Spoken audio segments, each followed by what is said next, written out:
there's a number that actually tells you how much you're aging, and probably you have these numbers from your recent blood test. This exact blood panel actually shows you the severity of metabolic resistance. In my case, from December 2025 upwards to the beginning of April, I reversed my metabolic age from 49 to 37, and I reversed my HOMA-IR from 2.31 to roughly 1.30 in just 84 days. And this is documented proof from the same physician, the same labs, 84 days apart. I reversed my HOMA-IR from 2.31 to 1.30, essentially reversing my metabolic age by roughly 12 years in the span of 84 days. Not doing complicated thing and using a very simple 5-step process. Now, this exact panel actually showcased very clearly that I had significant metabolic resistance that actually was present inside my body, but because nobody actually recommended me and I had to personally go and ask for this to actually identify it, because I was feeling exhausted and I knew that I had a dysfunction inside my body. This exact blood panel actually indicated and showcased the rate that I was aging, and in my case I was roughly 20 years over my biological age. Now, this exact blood test is one of the most important and the most crucial blood panel that anybody should take at any age. I'm 28. The only reason I started to do this is because prior to that, I was constantly fatigued. I had brain fog. I couldn't concentrate. Instead of feeling energized after going to the gym, I felt depleted, and I didn't understand why. The reason was I actually developed high insulin resistance due to the fact of the lifestyle that I had, the stresses that I had into my lives, my nutrition, even though I was thinking I was eating correctly, the high mental load and stress load that I inputted on my body, the high stressful exercise that I was doing on a gym, and actually destroyed my entire metabolism to the point that I actually developed could and be close to pre-diabetes, even by some panels pre-diabetic, and just had roughly 5 to 7 years until I was very close to being diagnosed to diabetes type 2. So this was an actual problem, and a lot of people do not understand that all those chronic problems, whether that is diabetes type 2 or you go into high insulin dysfunction, starts at an early age. But the problem and the reason this exact chronic condition actually develops, it's because the standard tests unfortunately do not test them.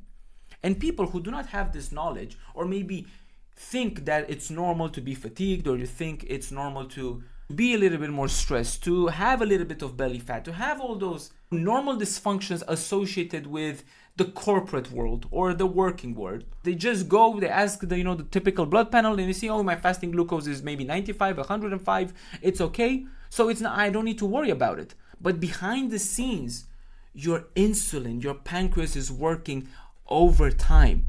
And this is the reason you do not actually see the increase in glucose level that actually triggers your GP to say, listen, you need to take control of that. And this happens for years on end.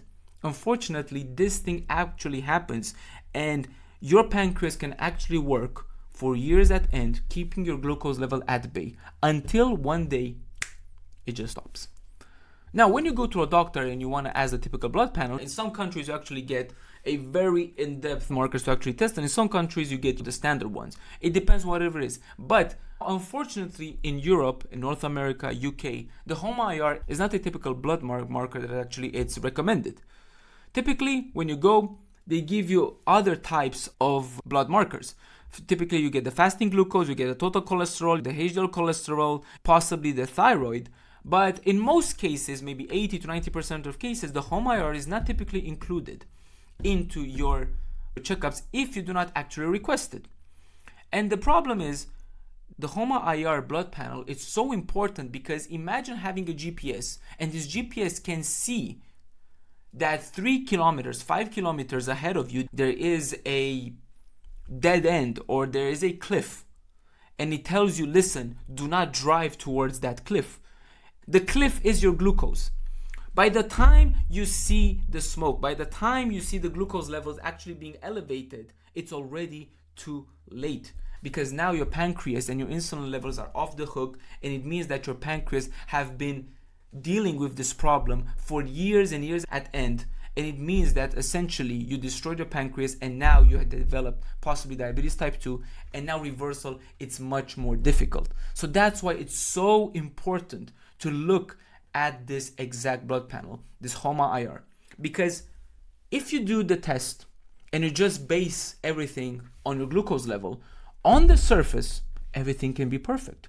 You have 105, you have 95, you have 110, possibly on the pre-diabetes, it's a little bit elevated, but who cares? You're young, it's no problem.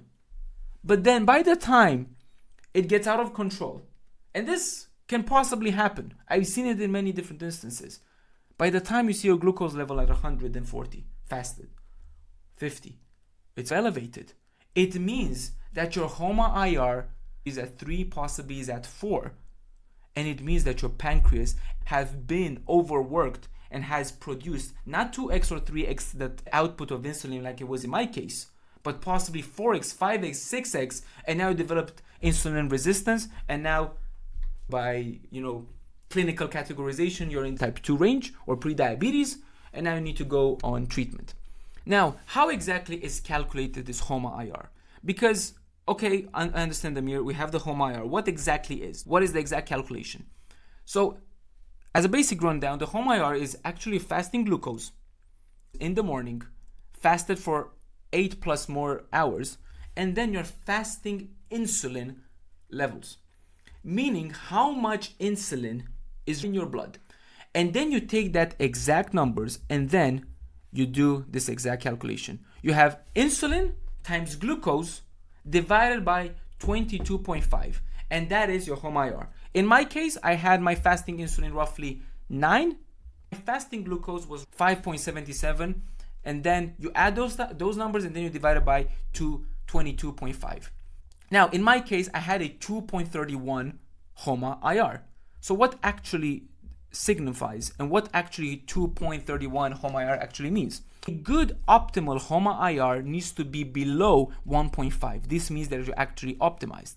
So in my case, I had moderate insulin resistance, meaning that my pancreas was actually working 2 to 3 times more, and I had to produce 2 to 3x more insulin per meal. So this means that I started to have 3 p.m. crashes. I didn't concentrate. I had all the different problems with roughly having a moderate metabolic dysfunction. And judging by this chart, if I wouldn't have done anything 2 or 3 years from now at the rate that I was doing, I probably would have got my HOMA-IR to 3.9. And now, essentially, you'll have chronic fatigue, you have cognitive degradation, you'll have all the problems that comes with metabolic insulin resistance that actually affects every single part in your life. So, exactly, we talked about HOMA-IR, and we talked about insulin resistance, and we talked about what is the mechanism of HOMA-IR and how it detects metabolic dysfunction before it's actually diagnosed by the typical medical blood panels, which is actually the glucose level and the HbA1c. But in essence, for people who do not understand exactly why it's so important to actually take care of your metabolism, what is the insulin, what is a HOMA-IR, and why should I care whether it's 2.0, 3.0, 4.0, 5, 6, who cares about this? It's just a blood panel. In reality, it's very simple. HOMA-IR, it's the insulin that is present inside your body. You have the fasting insulin, you have the fasting glucose. In many cases, and this is one of those tricks that your metabolism actually does, you may have a very good fasting glucose. It may be 100, 95, 90. You're around the normal range. But your insulin level can be 9, it can be 12, if it can be 15. And when you actually do the calculation, like it was in my case, you actually see that you have elevated levels of insulin, of fasting insulin circulating in your body. Now the question is, why is too much insulin? It means that there's too much glucose inside the body. So it's like this. If you have a high concentration of insulin, imagine you have cops or you have police. Why there is a huge number of police and officers inside the body? What happened? Something bad happened. It means there's actual dysfunction inside my body that the cops are constantly trying to solve. But the problem is, at some point, the insulin levels will go to such high levels that now they could not manage the glucose levels. And the question is, why is insulin needed to a certain extent? Why do I need? Okay, it's okay. We have so many cups. We have a higher level of insulin level. So who cares? The problem is, it means that your cell receptors actually need more insulin keys to open the receptor in order to allow glucose to pass. The problem is when you have too much glucose waiting inside the blood. Now, how this entire process actually works? You have glucose, the pancreas actually gets a signal, hey, listen, there's glucose waiting and they want to enter the cells so then it can be metabolized and be used by the mitochondria to actually turn it into energy. And then the pancreas says, okay, how much insulin do you need? Imagine insulin like the key. Insulin is like the key. They come into the bloodstream and then they take glucose and then they open the cell receptors in order for glucose to pass inside the cell receptor. Now, what typically happens is, due to many different circumstances, whether that is you have lipids inside your cells or your pancreas have been working overtime, it means that the locks inside the cells are actually becoming rusty. So previously, when your metabolism was optimized and you had, when you were younger, normal HOMA-IR, it means that whenever glucose enters your bloodstream, it would actually require 1 key of insulin to take that glucose and put it inside your cell. So your cell was responsive. Now, as you develop progressively insulin resistance, it means that your cell is no longer responsive and it needs more keys. So instead of just opening the same lock with the same key, you need 2 keys. Now, you need 3 keys. And as you progress, it's like inflation. It functions exactly like inflation. Previously, you needed 1 key, now you need 3, now you need 4, now you need 6. And by the time you go at to have a dysfunctional level that you essentially have, now your cell receptors actually close themselves and they no longer accept glucose. They're in high alert. This is the problem. And once they're in high alert, your glucose levels go up. You create this spiral negative effect, and then you can develop hypoglycemia and all the negative aspects that I mentioned earlier. That's why actually being aware of those things can really help you with preventing further degradation of your metabolic system if you understand exactly what insulin resistance is, what metabolic dysfunction is, and how important a HOMA-IR is for biology. And unfortunately, one research reference worth knowing is that in 2022, a meta-analysis actually published in the Journal of Clinical Endocrinology and Metabolism found that a HOMA-IR above 2.0 was associated with a 2.4x increased risk of cardiovascular events over the 10 years in non-diabetic people. Now, this means that if you're keeping this exact number, you keep your R at 2. But as we know, if things are not measured and are not addressed, they progressively go and they worsen throughout time. And now, instead of having 2.4, it increased to 3, it increased to 4, it increased to 5, and now you can possibly have heart attack. Unfortunately, this was the cause for my uncle. My uncle was not aware of possibly having insulin resistance and having diabetes. He was not aware, perfectly had a good life. He said he had brain fog, he wasn't as productive, he didn't have energy. And then one day, he had heart palpitations and he had heart attack. Luckily, we managed to save him, was sent to a hospital. He got 2 angiograms and 2 stents inside his heart. And now he is on an entire different type of protocol because now is very aggravated. And he is in his late 50s. This is the problems. The health that you take care now, you as individuals, and this is not specific to people who are in their late 40s, 50s, 60s, 70s.